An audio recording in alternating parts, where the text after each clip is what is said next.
This is the Troubles podcast, a podcast which explores the violence and bloodshed that occurred in Northern Ireland, the Republic of Ireland, and Great Britain, as multiple sides and organisations waged a conflict over the status of Northern Ireland. We just left off as Bobby Sands and the prisoners decided on a second hunger strike.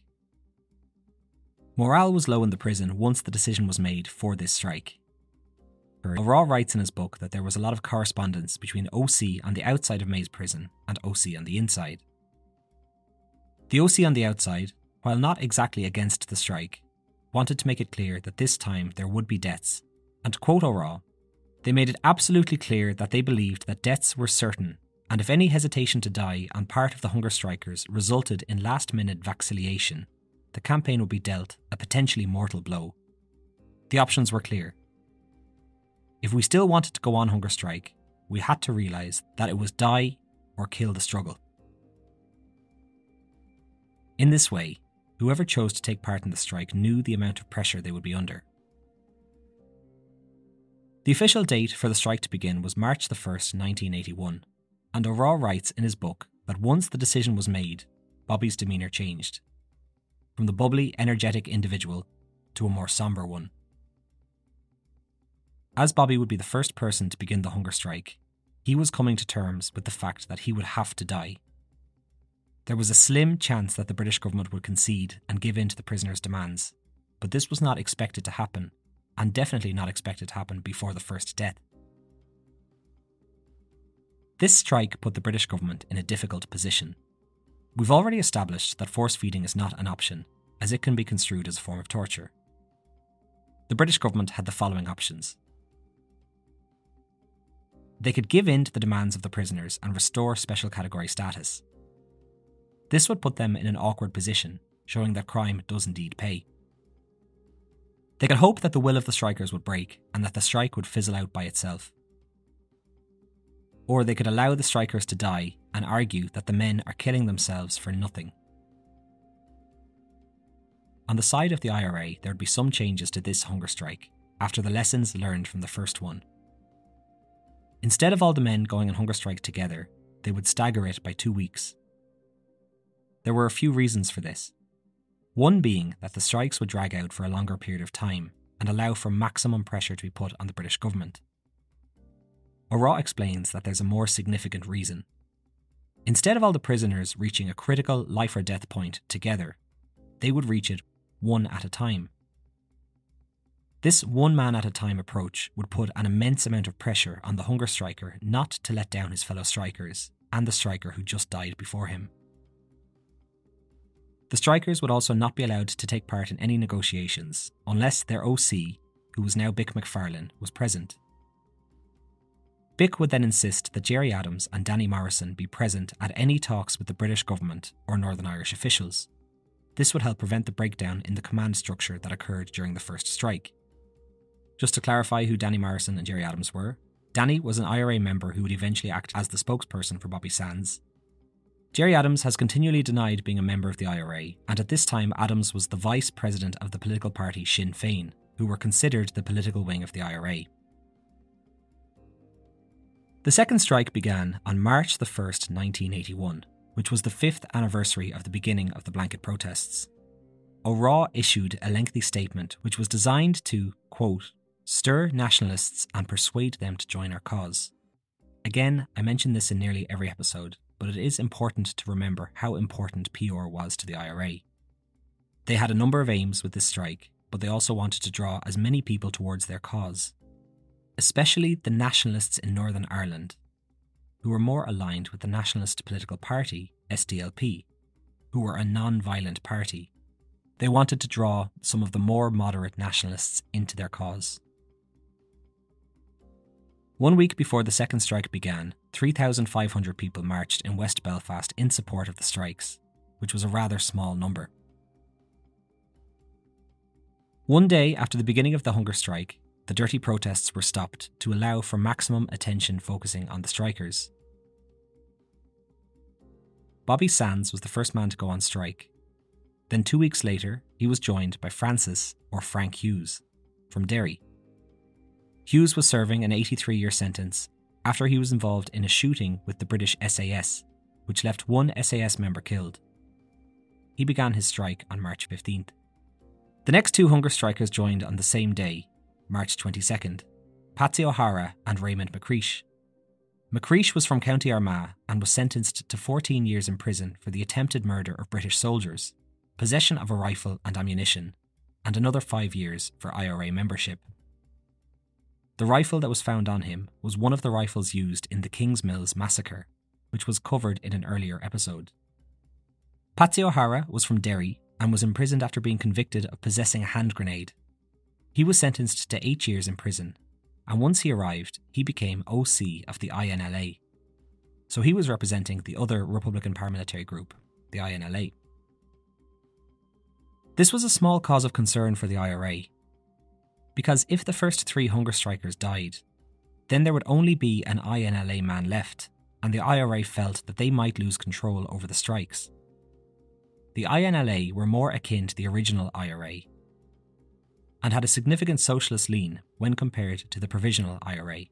To counter this, it was then decided that when a man died, he would be replaced with another man straight away.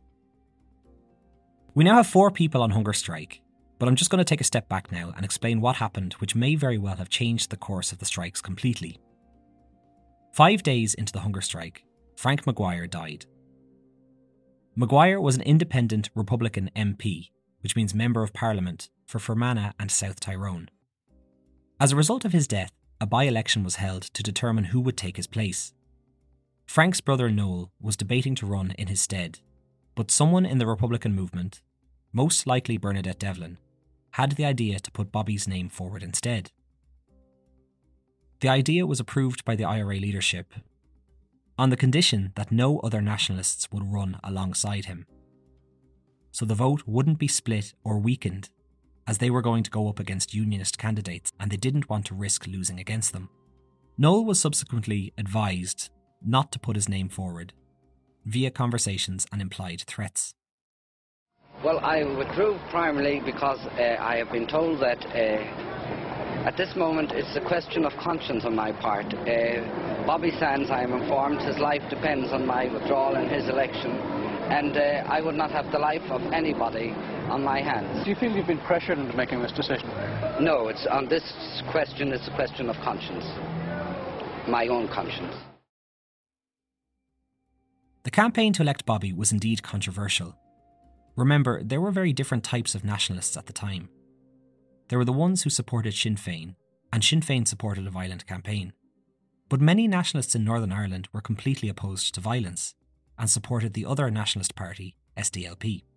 SDLP advised its members to boycott this election because of the way in which the IRA had cleared the field and discouraged any other nationalists to stand against Sands.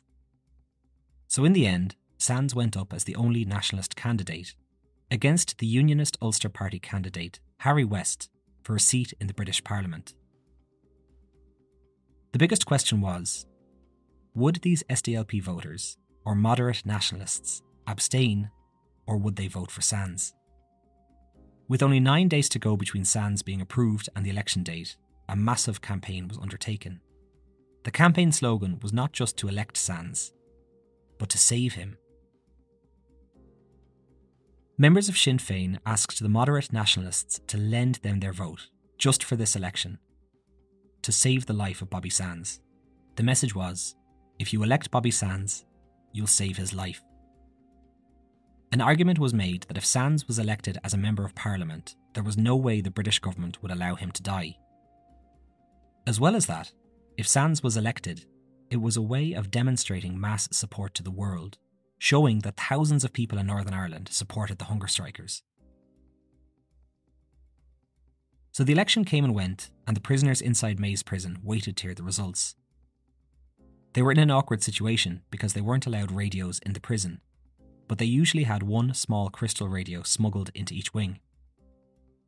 I found one source saying that the radios had to be smuggled in rectally, and that it was one of the most uncomfortable items to bring into the prison. So as the men listened, they were also warned not to react once they heard the news, because then the prison guards would know that they had radios. The results were then read out. Sands, Bobby, anti-H block, Armagh, political prisoner, 30,492. West, Henry W., Ulster Unionist, 29,046. And I declare that Bobby Sands has been duly elected to serve as a member for the said constituency.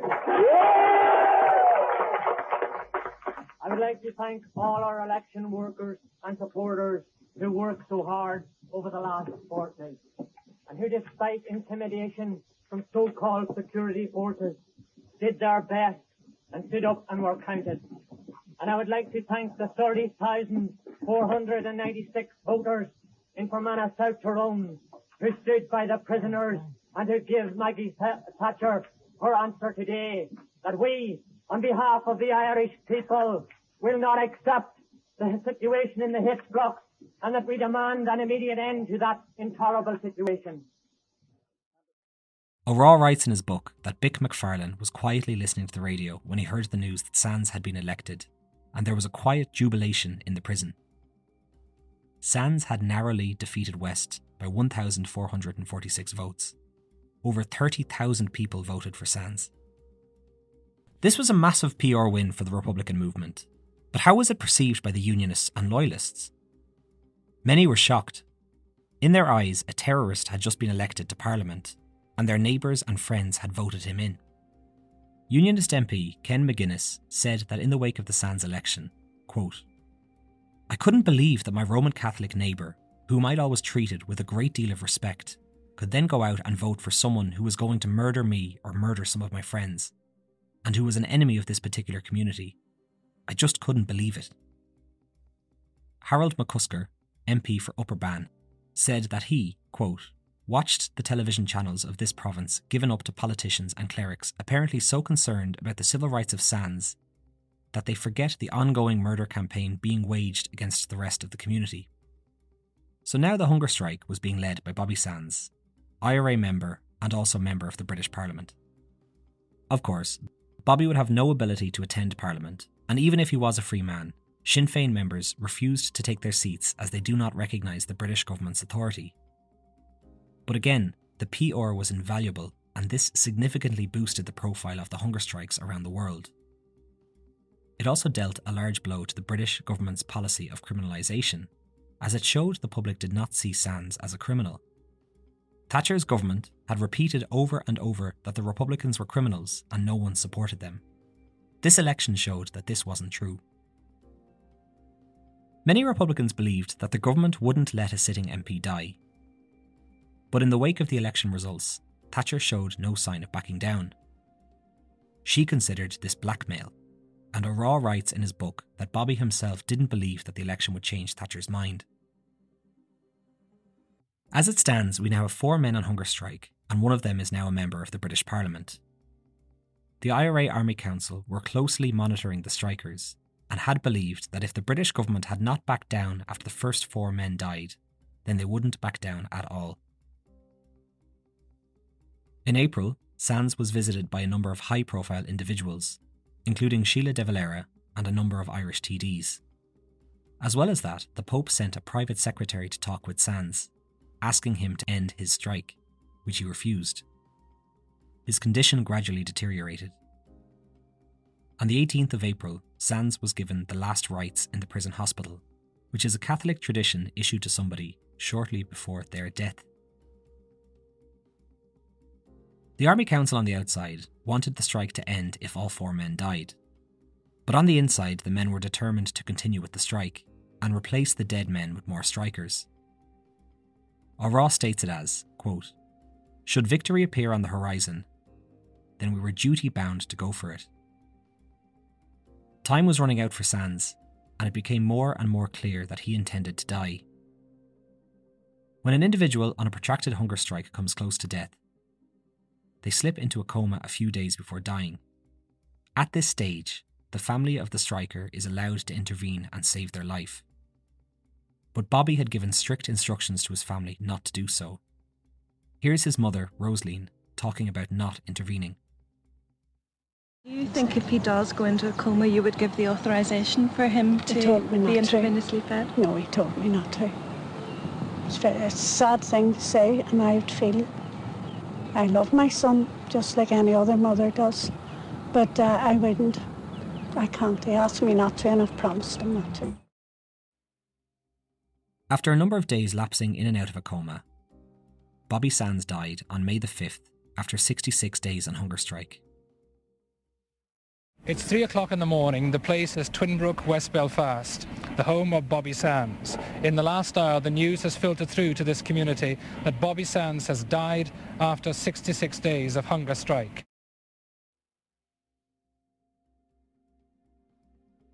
O'Raw writes in Blanket Men that there was absolute silence in the prison, as the men all dealt with their own shock and grief at losing their friend, even though they knew it was coming.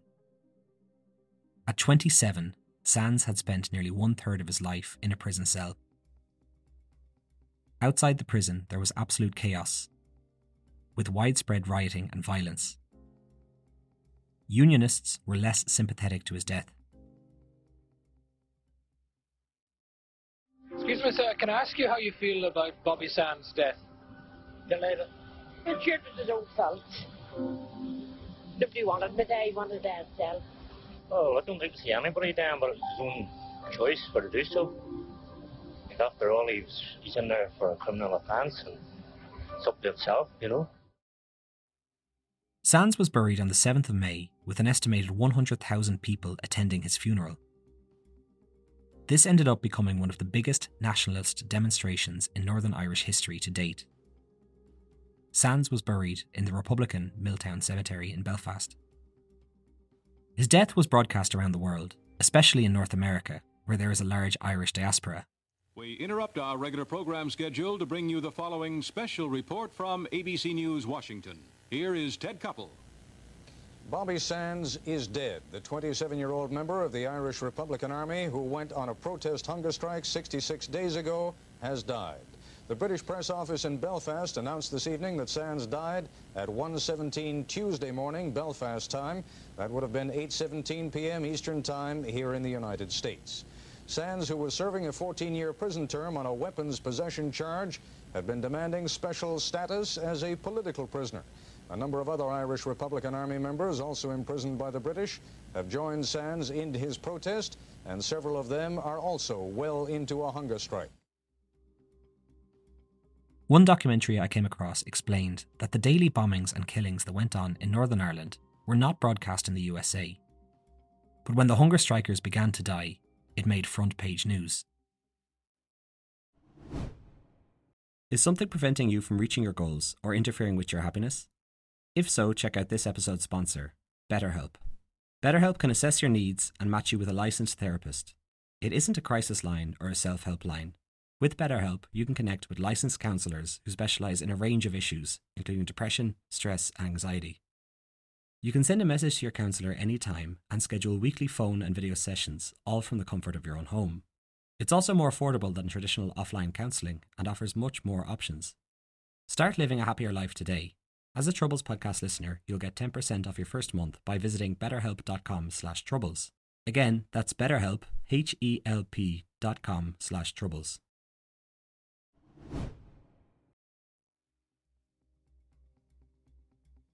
In the wake of Sands' death, the British government remained resolute, with Secretary of State for Northern Ireland, Humphrey Atkins, stating, quote, "If Mr. Sands persisted in his wish to commit suicide, that was his choice.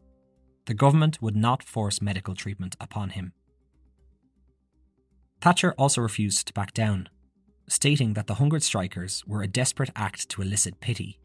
Quote, "Faced with the failure of their discredited cause, the men of violence have chosen in recent months to play what may well be their last card." She said of Bobby Sands, quote, "Mr. Sands was a convicted criminal. He chose to take his own life.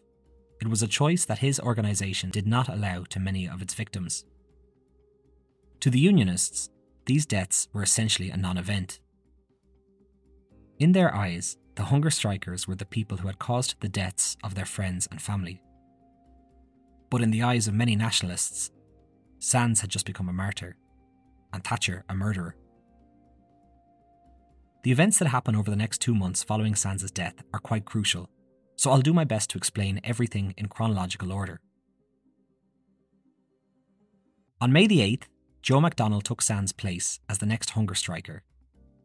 Then just 4 days later, Francis Hughes died after 59 days on hunger strike. Brendan McLaughlin then took Hughes' place. McLaughlin was on hunger strike for 12 days before being taken off because of a perforated ulcer which was causing internal bleeding. He would have suffered immensely and died much earlier than intended, so he was then replaced by Martin Herson. On May 21st, Raymond McLeish and Patsy O'Hara both died after 61 days on hunger strike. Kieran Doherty then joined the strike 1 day later, replacing Raymond. Kevin Lynch from the INLA then replaced Patsy. O'Raw writes in Blanket Men that the OC in the prison were now faced with a problem. 4 men had already died and had been replaced by 4 more, with the British government showing no sign of giving in to their demands. So the prisoners decided to escalate things and add more hunger strikers to show that they were not backing down nor were they slowing down. On June 8th, Tom McElwee was the first additional prisoner to go on hunger strike, followed by Paddy Quinn. Then, 3 days later, a general election was held in the Republic of Ireland, in which hunger striker Kieran Doherty was elected TD for Cavan and Monaghan. Prisoner Paddy Agnew was also elected in Louth. This was another PR success for the Republicans, showing that the people in the Republic of Ireland were taking note. This election was also disastrous for the Irish political party Fianna Fáil. Charles Haughey was a firebrand nationalist who was the Taoiseach of Ireland at the time, but despite being a nationalist, he did not support the hunger strikers' 5 demands, and many nationalists in the Republic of Ireland were upset at his apathy towards the strikers. And Fianna Fáil lost votes around Ireland as people voted for the H-Block prisoners instead. The Republican movement fed on this and propagated the idea that Haughey had sold out his Republican principles and become a collaborator with Thatcher. Haughey is an interesting character though, as back in the 60s he was part of a plot to import arms to help the IRA in Northern Ireland, so he'll probably get his own episode eventually. As a result of the election, Gareth Fitzgerald of Fine Gael ousted Haughey to become Taoiseach, but he was equally as unsympathetic to the hunger strikers.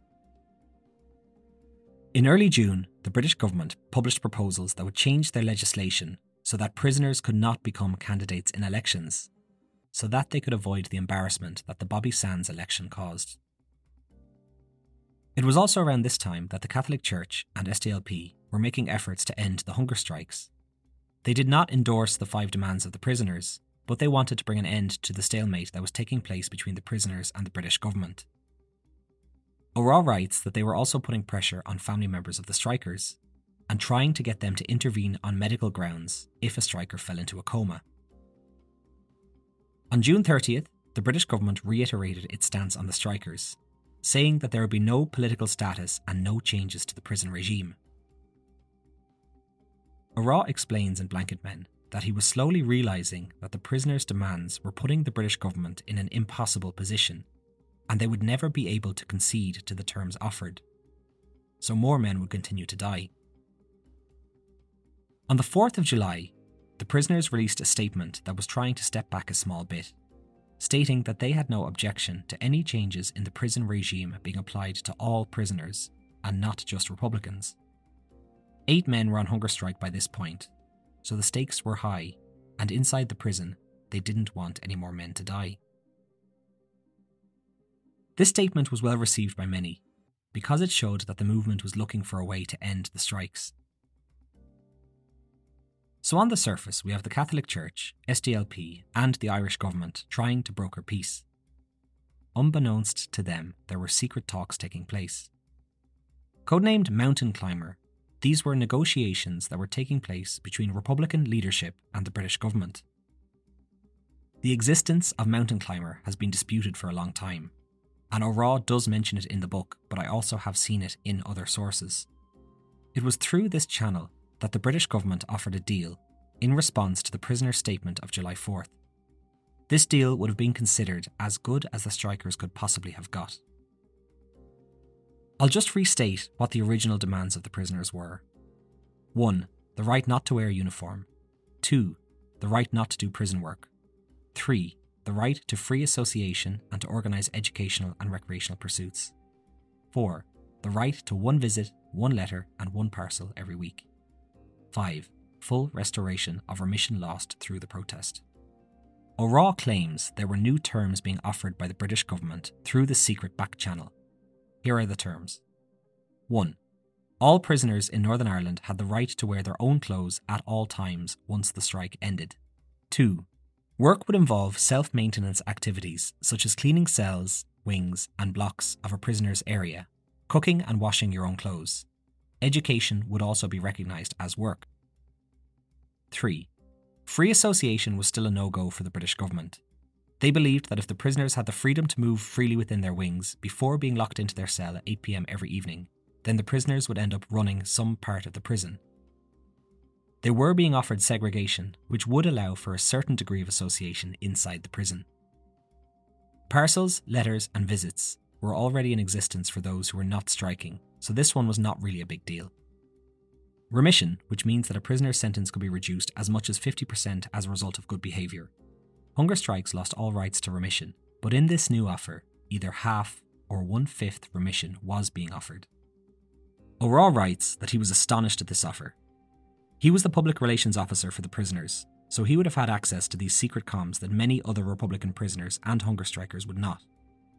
He was of the opinion that this offer was the best offer that would ever come from the British government. Joe MacDonald was also days away from dying, so if this deal was agreed on, his life and the life of 7 others could be saved. O'Raw writes that he talked with Bick and the two agreed that these terms were enough to constitute ending the strike. He also writes that IRA member Danny Morrison had visited the hunger strikers and explained the terms that were being offered through Mountain Climber, and that they had fully accepted them. It should be noted that another source I came across was an interview with hunger striker Paddy Quinn. Quinn's account is different, and he goes on to say that after a discussion about the terms, the strikers voted to continue striking. Here's Paddy talking about that moment. Then he started talking about, he says, I remember him clearly saying, he says, it's like this, lad, we want you to come off the hunger strike. He says, and I can tell you now, if one of you come off, or the whole lot of you come off, he says, nothing will be thought the less of you for coming off this hunger strike. He says, we would rather you end this hunger strike today. Tom McElwee stood up. He says, well, I'll tell you what we'll do. We'll have a vote on it. So Tom got up and he says, Paddy, you're the worst here at the table. I know Kieran and Kevin, I'll get down to them after. They're in the bed. Confined to the bed, he says, but you are the worst here, so I asked you, what is your decision? Do you want this hunger strike to end? I remember saying no. I remember my head, I could hardly keep my head up, but the meeting had gone on for about 15 minutes at this stage. And I decided I wanted to go back to the cell. I just said no. But I remember I'm going back to the cell in the wheelchair. They wheeled me back to it, and I remember a feeling of, I could not describe it, a feeling of great elation, peaceful and contentment. I can't really put the feeling I had, feelings that I felt then going back to that cell. Whether it was because it was as if I crossed a bridge or something. All the fear and all the pressure and all the torture of the hunger strike had gone. And actually, I just said to myself, I'm looking forward to dying now.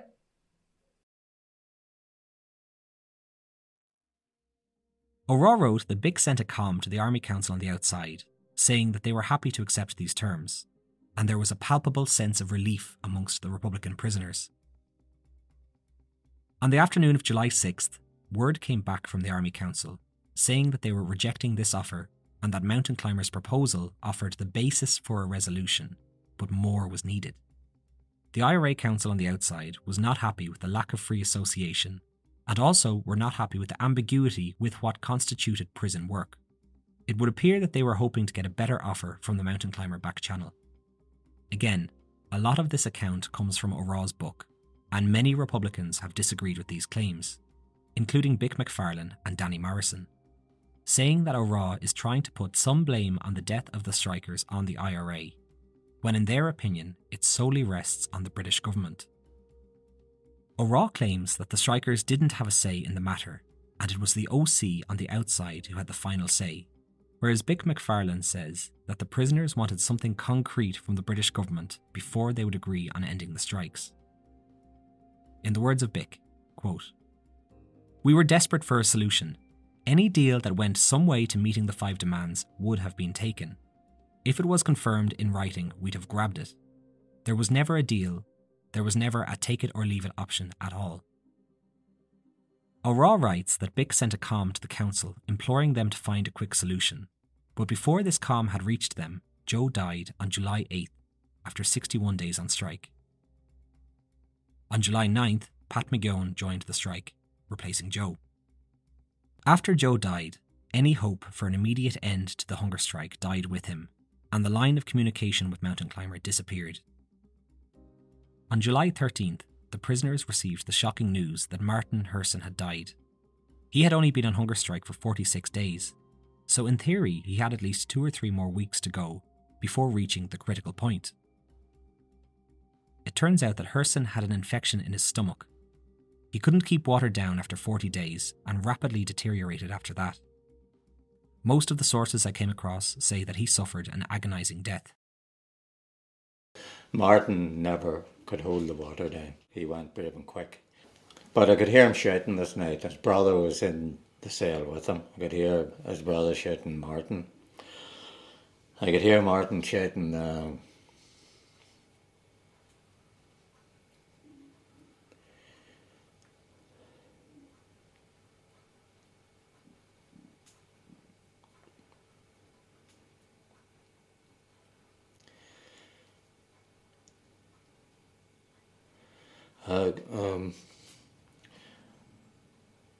I could hear him shouting, "The lights is out. The lights is out. Somebody put the lights on." And he kept on shouting about the lights, and I could hear his brother shouting his name, Martin, Martin, you know. And on, and then he got more incoherent, you know, he was just shouting, doing a lot of shouting out through the night. Same thing again. I got quiet for about 20 minutes, and then I could hear the commotion, you know, taking Martin away. Martin was dead. I knew he was dead. Had the leadership in the prison known he had an infection, he would have been pulled off the strike. Matt Devlin joined the strike to replace Herson that same day. On July 18th, there was rioting outside the British Embassy in Dublin. Around 200 people were injured, but there were no deaths. Meanwhile, in Northern Ireland, bombings and shootings continued. On July 31st, Paddy Quinn's mother had requested medical intervention to save the life of her son after he spent 47 days on hunger strike. Paddy was the first hunger striker whose family had requested an intervention. Here's his mother talking. I had my mind made up, I sort of think then. He says, I want him off the hunger strike. And Eugene says, are you sure about this? He says, should you not see the rest of the family? John or Lawrence or somebody. So I says, no. There's no time for that. Then, on August 1st, Kevin Lynch died after 71 days on hunger strike. The following day, Kieran Doherty died after 73 days striking. Liam McCloskey then joined the strike. 1 week later, on August 8th, Thomas McElwee died after 62 days striking. That following week, 2 more men joined the hunger strike. On August 20th, Michael Devine died after 60 days on hunger strike. Michael was the 10th and final striker to die. That same day, Pat McGeown's family agreed to medically save his life and take him off hunger strike. Bernard Fox and Hugh Carville subsequently joined the strike. We're now getting into September, and though men continued to replace the hunger strikers who had died, the families of hunger strikers made it clear that if their sons fell into a coma while striking, they would medically intervene to save their life and end the strike. The end was near for the hunger strike. On September 4th, Matt Devlin's family intervened and took him off hunger strike after 52 days. On September 6th, the family of Lawrence McKeown intervened after 70 days on hunger strike, and he was taken off. Though 2 more people joined the strike in late September, the strike was essentially finished and was officially called off on October 3rd. The pathologist's report for many of the bodies described their cause of death as self-imposed starvation, but this was soon changed to starvation after the families protested. In total, the hunger strike had lasted for 7 months, from March the 1st to October the 3rd. In that time, 23 men went on hunger strike and 10 lost their lives. Of that 10, most men were in their mid-20s, with the youngest being Thomas McElwee and Patsy O'Hara at 23, and the oldest being Joe McDonnell at 29. So after this significant loss of life, were the demands of the hunger strikers ever met? Within 2 years of the hunger strike, the British government had met most of the prisoners' demands. Jim Pryor was appointed the new Secretary of State in Northern Ireland, and he gave a series of concessions to prisoners, which amounted to the substance of political status without conceding the principle. This move deeply upset Unionists. There is no doubt that the hunger strikes paved the way for Sinn Féin to harness the power of politics. After the electoral success of Bobby Sands, the Republican movement moved towards a strategy of the Armalite and the ballot box, which basically means using violence alongside politics. Before the hunger strikes, Sinn Féin had not fully considered a political means to securing a fully independent Ireland. And in the aftermath of the strikes, support for SDLP slowly started to decline in favour of Sinn Féin, and in 2001, Sinn Féin became the largest nationalist party in Northern Ireland. As of writing, it has now been 40 years since the strikes began, and the events which went on in early July are still hotly debated, with some asking the question, could the strikes have ended after the first 4 deaths? O'Raw's book poises that the IRA Army Council unnecessarily prolonged the strikes, and that the prisoners had little to no say in the matter. This claim has been heavily disputed amongst Republicans. Some say there never was an offer, and that it was always the strikers who decided to continue striking or not. For Republicans, the 10 hunger strikers who have died have gone on to receive saint-like status, which echoes that given to the men who died during the 1916 Easter Rising. They gave their lives for their cause, and there's no doubt that the hunger strikes led to an uptick in membership to the Provisional IRA. O'Raw's perspective is that some of the men were faced with an insurmountable amount of pressure to not be the man to break the strike, so they went to their deaths, not exactly willingly, but rather because they were trapped. That perspective would be considered deeply unsettling to the Republican movement. The British press declared the end of the strikes as a victory for Thatcher, saying, quote, "The government had overcome the hunger strikes by a show of resolute determination not to be bullied." Thatcher became a figure of immense hate amongst Republicans, and the IRA targeted her just 3 years later in the Brighton bomb attack, narrowly avoiding killing her. Each year, there are a number of tributes made to the hunger strikers. This episode is being written in August 2021, and just recently a video did the rounds on social media of the unveiling of a mural for INLA man Michael Devine. In the video, you can see masked men firing shots from what looks like fake assault rifles into the sky as part of that tribute. As well as that, a number of prominent Sinn Féin members in both the Republic of Ireland and Northern Ireland paid tribute to the anniversary of the death of hunger striker Thomas McElwee.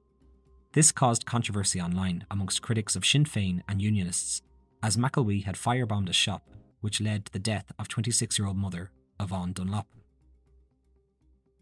There are many memorials to the hunger strikers in Ireland and also around the world. One of the more interesting memorials is in the country of Iran. The government in Tehran, Iran, changed the name of the street where the British Embassy sits from Churchill Street to Bobby Sands Street. As a result of this, the British Embassy had to relocate their entrance so that letters addressed to them didn't have Bobby Sands written on every address. To some, The hunger strikes showed the sheer fanaticism of the Republican movement. Here's a quote from prominent loyalist Billy Wright, who described how he felt when watching the blanket men in the early days of the strike. Quote, "I knew the significance of what I was witnessing. If here was a movement that would inflict on itself so much violence for its own ideology, then what would it not do to other human beings? I knew then it had to be resisted."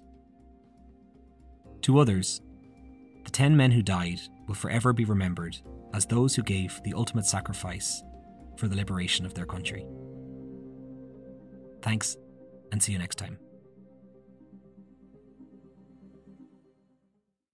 The Patreon is a great way to show your support. I release the episodes there early, and I also put out a companion video with each episode. On Patreon, the episodes are also completely ad-free, and you can listen on your own personal RSS feed on your podcast player.